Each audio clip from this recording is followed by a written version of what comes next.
एक start. Good morning students. आज हम हैं जो सेठ हंसराज स्कूल के अंदर आज एक बहुत ही बढ़िया पहल की जा रही है जो कि बच्चों के लिए काफ़ी महत्वपूर्ण होगी। हम ऑनलाइन क्लास के द्वारा जो है बच्चों से बात करने जा रहे हैं। इसके लिए मैं जो है हमारे व्यवस्थापक उनका बहुत बहुत जो आभारी हूँ। जो अब आप वीडियो देखने से पहले इसे सब्सक्राइब करें और लाइक करें। आज आज हम बात करने जा रहे हैं, मैंने चंद्रगुप्त मौर्य के बारे में पहले वीडियो में बात कर ली थी। आज हम है वो बिंदुसार के बारे में बात करने जा रहे हैं। देखो हम किसके बारे में बात करने जा रहे हैं, बिंदुसार के बारे में। देखो बिंदुसार जो है चंद्रगुप्त मौर्य का पुत्र था। किसका पुत्र था? चंद्रगुप्त मौर्य। चंद्रगुप्त मौर्य का पुत्र था। चंद्रगुप्त मौर्य ने 298 ईसा पूर्व 298 ईसा पूर्व अपने प्राण त्याग दिए थे। तो उसी समय उसने क्या कर दिया था, चंद्रगुप्त मौर्य ने बिंदुसार को है वो अपना उत्तराधिकारी नियुक्त कर दिया था। तो बिंदुसार कब राजा बना है? 298 ईसा पूर्व में। ये आपको ध्यान रखना है कि बिंदुसार है वो किस समय राजा बना है। तो 298 ईसा पूर्व में है वो बिंदुसार राजा बनता है। राजा बनने के बाद अब देखो बिंदुसार को है कई नामों से जाना जाता है। देखो यूनानी लेखक है।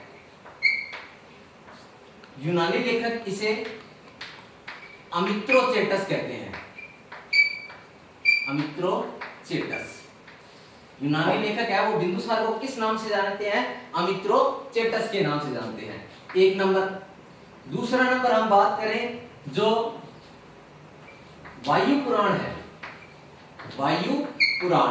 वायु पुराण के अंदर बिंदुसार को भद्रसार कहा गया है।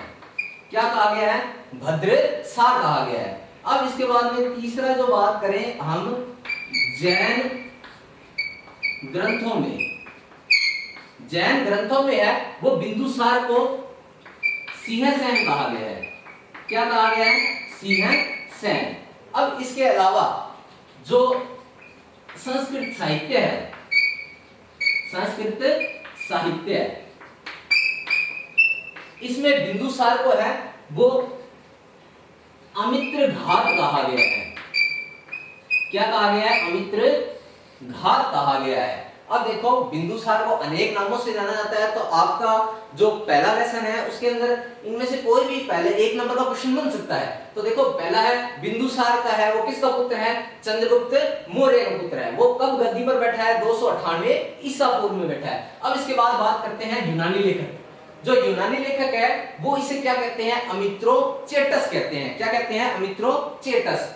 वायु पुराण में इसका नाम है वो भद्रसार मिलता है। वायु पुराण में इसका नाम क्या मिलता है? भद्रसार मिलता है। अब जैन ग्रंथों के अंदर है इसे सिंहसेन कहा गया है। क्या कहा गया है? सिंहसेन कहा गया है। देखो संस्कृत साहित्य में इसे कहा गया है अमित्रघात। क्या कहा गया है? अमित्रघात। इस अमित्रघात का मतलब क्या होता है?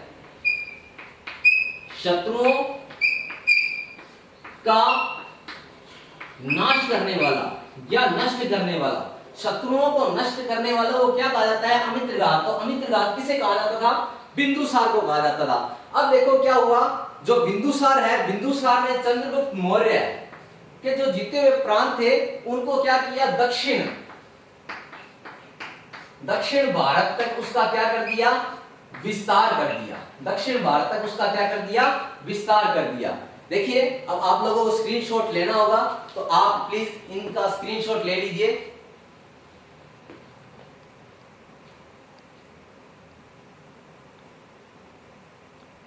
ले लिया होगा आप लोगों ने स्क्रीनशॉट। अब इसके बारे में बात करते हैं आगे बिंदुसार के बारे में। बिंदुसार के समय जो है दो राजदूत आए थे। बिंदुसार के समय दो राजदूत आए थे अलग अलग क्षेत्रों से। तो देखो बिंदुसार के समय कितने राजदूत आए हैं? दो। कहां से आए हैं? पहला आया है यूनान से। कहां से आए हैं? यूनान से। और दूसरा कहां से आया है? मिस्र से। दूसरा कहां से आया है? मिस्र से। अब देखो यूनान का जो राजा था उसका नाम था एंटियोकस। क्या नाम था? एंटियोकस। यानी कि ये यूनान का क्या है? राजा है, ये यूनान का क्या है, राजा है। तो इसका जो है राजदूत, उसका नाम क्या है, डायमेकस। क्या नाम है, डायमेकस। तो यानी कि डायमेकस है वो किसके दरबार में आया था, बिंदुसार के दरबार में। कहां से आया था, यूनान से आया था। यूनान के राजा का नाम क्या था, एंटियोकोस प्रथम, एंटियोकोस प्रथम। अब दूसरे की बात करें, मिस्र का राजा, मिस्र का राजा था फिलाडेल्फस, फिलाडेल्फस। क्या नाम था, फिलाडेल्फस। फिलाडेल्फस को ही टॉलमी द्वितीय कहा जाता है। क्या कहा जाता है, टॉलमी द्वितीय। ये कहां का राजा था, मिस्र का राजा था। तो इसने भी अपना एक राजदूत भेजा था, इसका नाम क्या था, डायनीसस या डायोनिसस, डायोनिसस। तो इतनी बात आपको समझ में आ गई। अब इसका स्क्रीनशॉट जिससे लेना है वो स्क्रीनशॉट ले लीजिए। अब देखो आगे बात करते हैं। अब क्या हुआ, बिंदुसार के समय में ही इसका एक प्रांत था तक्षशिला। प्रांत का नाम क्या था, तक्षशिला। तक्षशिला में क्या हुआ कि दो विद्रोह हुए। कितने विद्रोह हुए हैं, दो विद्रोह है। कितने विद्रोह हुए हैं, दो विद्रोह हुए हैं। तो दो ये विद्रोह में इसकी जानकारी कहां से मिलती है, तो दिव्य दान से। किससे मिलती है, दिव्य दान से। दिव्य दान से है वो दो विद्रोह की जानकारी मिलती है जो तक्षशिला में हुए। अब बिंदुसार ने क्या है, इस विद्रोह को दबाने के लिए किसे भेजा, तो दो जनों को भेजा। पहले जब विद्रोह को दबाने के लिए भेजा गया वो अशोक को भेजा गया, पहला विद्रोह दबाने के लिए किसको भेजा गया, अशोक को। और दूसरा विद्रोह दबाने के लिए किसको भेजा गया, सुसीम को भेजा गया। किसको भेजा गया, सुसीम को भेजा गया। इस चीज का आप ध्यान कर लेना। इसका स्क्रीनशॉट आपको लेना है तो आप स्क्रीनशॉट ले लीजिए कृपया। ले लिया होगा आपने स्क्रीनशॉट। अब देखिए आगे बात करते हैं। जो बिंदुसार है, मैं रिपीट कर देता हूं एक बार फिर से। बिंदुसार है, बिंदुसार के समय दो जगह से यूनानी राजदूत आए थे।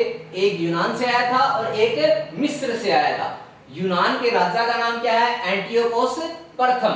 एंटियोकोस प्रथम का जो राजदूत है वो कौन है, डायमेकस।